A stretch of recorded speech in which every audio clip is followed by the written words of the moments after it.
이 신발이 이 신발로 변했습니다. 과연 얼마나 더 좋아졌을까요?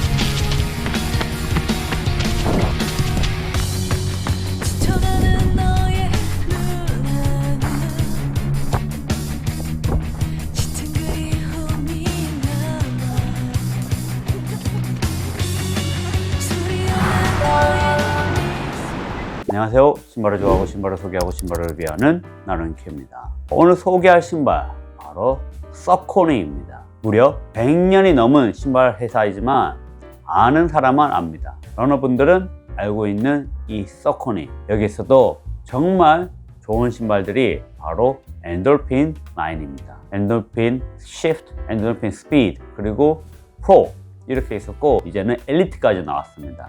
다만 엘리트가 나옴으로써 시프트는 사라졌습니다. 시프트는 좀 인기가 없는 편이었습니다. 그 중에서도 가장 핫한 제품이 바로 이 엔돌핀 프로 3였습니다. 이 신발이 프로 4로 나왔습니다. 얼마나 더 좋아졌는지 함께 알아보겠습니다. 먼저 사이즈입니다. 사이즈는 정사이즈 추천합니다. 저는 여성용 9으로 반업을 했습니다. 여성용 같은 경우는 아무래도 이 토어 박스가 높이가 좀 낮다 보니까 업했는데 확실히 발볼은 이전 모델보다 살짝 늘어났습니다. 이전 모델이 살짝 발볼이 좁았는데 그만큼 좁지는 않습니다. 그래서 정사이즈 추천합니다. 어퍼입니다. 약간 스트레치형 메쉬 어퍼입니다. 3랑 비교했을 때 3는 좀 더 망사의 느낌이 들고 잘 늘어나는 소재는 아니었습니다. 하지만 통기성은 정말 좋았습니다. 그런데 4 같은 경우도 여전히 메쉬 소재로 통기성이 살짝 좋지만 좀 더 촘촘하게 되어 있습니다. 가장 큰 특징이 바로 이 혀입니다. 혀가 니트 소재로 되어 있습니다. 제가 좋아하는 이 님버스 스타일처럼 이렇게 늘어나는 소재로 되어 있습니다. 4로 넘어오면서 혀가 일체형으로 변했습니다. 양발 신는 느낌을 주고 발볼이 좀 더 있는 분들은 발을 딱 감싸는 느낌이 있다면 저 같은 칼발에게는 사실 어느 정도 접힙니다. 어퍼랑 혀가 일체형으로 된 걸 좋아하지는 않습니다. 항상 공간이 남아서 접히기 때문입니다. 하지만 이 신발 같은 경우 이 혀가 니트 소재다 보니까 접혀도 사실 달릴 때 큰 불편함이 없었습니다. 일반적으로 혀가 접히면 상당히 불편한데 이 소재가 상당히 괜찮아서 그랬는지 실질적으로 달렸을 때는 큰 불편함은 없었습니다. 힐 패딩 최소한에 들어가 있고 힐컵도 그렇게 단단하지는 않습니다. 아무래도 스피드 같은 경우는 좀 더 견고하지만 프로 같은 경우는 거의 잡아줌이 없는 편이라고 보시면 됩니다. 딱히 그렇게 불편하지는 않았습니다. 다른 카보나만큼의 서포트 잡아줌은 있습니다. 카보나시고 어퍼의 착용감, 포근함감이 특히 혀가 워낙 부드럽다 보니까 마음에 들었습니다. 미드솔입니다. 이전 모델은 파워런 PB가 거의 40mm 들어가 있었습니다. 파워런 PB 바로 페바 소재이죠. 나이키 줌엑스랑 동일한 소재라고 보시면 됩니다. 밀도는 조금 더 탱탱한 편이지만 그래도 단단한 편은 절대로 아닙니다. 아디다스 아디오스 프로보다도 좀 더 부드러운 편에 속합니다. 상당히 제가 좋아했고 특히 이 락커가 정말 스피드롤이 정말 편했던 신발입니다. 근데 이 신발이 4로 오면서 살짝 업그레이드 되었습니다. 위에는 파워런 HG가 들어갔습니다. 아래쪽은 여전히 파워런 PB지만 이 HG는 페바 소재인데 푹신함보다는 좀 더 반발력이 있는 소재입니다. 엘리트 같은 경우는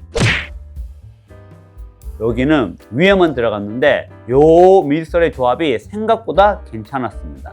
처음에는 약간 이질감이 느껴지는 것 같았습니다. 위에랑 밑에랑 밀도가 달라서 조금 별로인 거라고 생각했었는데 달리고 나서 다시 이걸로 신고 달려봤습니다. 달려봤더니 롤링에서는 이 신발이 좀 더 편했었지만 이 신발이 속도를 낼 때 좀 더 반발력이 있는 것을 느꼈습니다. 그래서 3 같은 경우는 좀 더 롤링이 유연했다면 이 신발은 좀 더 롤링보다는 치고 나가는 느낌이 살짝 더 좋았던 것 같습니다. 그래서 느린 페이스에서는 프로 3가 조금 더 괜찮았던 것 같지만 스피드를 낼수록 프로 4가 조금 더 나은 느낌이 들었습니다. 확실히 이 신발 미솔 업그레이드한 것 같습니다. 처음에는 영 아닐 거라고 생각했지만 신고 달려봤을 때 이 신발의 밑솔이 정말 마음에 들었습니다. 아웃솔입니다. 색상이 동일하다 보니까 잘 표시가 나지 않는데 고무는 뭐 3랑 큰 차이가 없습니다. 소코니 같은 경우 기본 아웃솔 내구성이 좋습니다. 이 신발 같은 경우도 제가 볼 때는 아웃솔 내구성이 카보나 치고서는 상당히 오래 버틸 수 있을 것 같습니다. 물론 이런 내구성은 좀 더 많이 신어봐야지 알 수 있습니다. 그립감은 상당히 괜찮았고 딱히 빗면에도 미끄럽지는 않았습니다. 무게가 이 신발 어떻게 되었을까요? 늘었습니다. 신발의 안정감과 착화감을 봤을 때 이 무게 결코 나쁘지 않습니다. 총평합니다. 이 신발 진짜 잘 나왔습니다. 엔돌핀 프로 3 정말 뛰어난 신발이었는데 그 신발에서 엄청나게는 아니지만 살짝 더 업그레이드 한 것 같습니다. 어퍼의 착화감 진짜 마음에 들었습니다. 망사 메쉬로 통기성은 여전히 유지해야 돼 혀를 니트로 바꾸면서 이 편안한 착화감 정말 좋았습니다. 카보나 치고서 진짜 이 착화감은 잊을 수 없을 정도로 최고였습니다. 저는 이 카보나를 볼 때도 빠른 페이스뿐만 아니라 느린 페이스에서도 어떤지 비교를 합니다. 그래서 저 같은 초보 같은 경우는 빠른 페이스뿐만 아니라 느린 페이스에서도 편해야지 카보나를 좋아합니다. 그런 부분에서 이 신발 상당히 마음에 듭니다. 느린 페이스에서 괜찮았고 빠른 페이스에서 괜찮았고 어느 정도의 푹신함과 탱탱함이 밸런스가 정말 좋습니다. 제가 딱 좋아하는 취향이었습니다. 안정감도 상당히 괜찮은 신발입니다. 어떤 카보나는 정말 경량하이지만 안정감이 많이 떨어집니다. 그런 신발은 정말 빠른 페이스에서 달려야 좋지만 이 신발은 안정감도 좋았기 때문에 느린 페이스에서 상당히 괜찮았습니다. 진짜 뭐 내구성까지 본다면 제가 초보에게 가장 추천할 수 있는 카보나 중에 하나입니다. 현재로서는 올해 나온 카보나 중에서 가장 마음에 듭니다. 이거 신고 이번에 대회 나가신 분 있나요? 이 신발 구매하신 분들은 이 신발 어떤지 댓글로 알려주시기 바랍니다. 자, 그럼 오늘 영상 여기까지입니다. 그럼 다음 시간에 뵙겠습니다. 진짜 소코니가 신발은 잘 만든다, 잘 만들어. 4가 살짝 더 업그레이드 한 것 같아.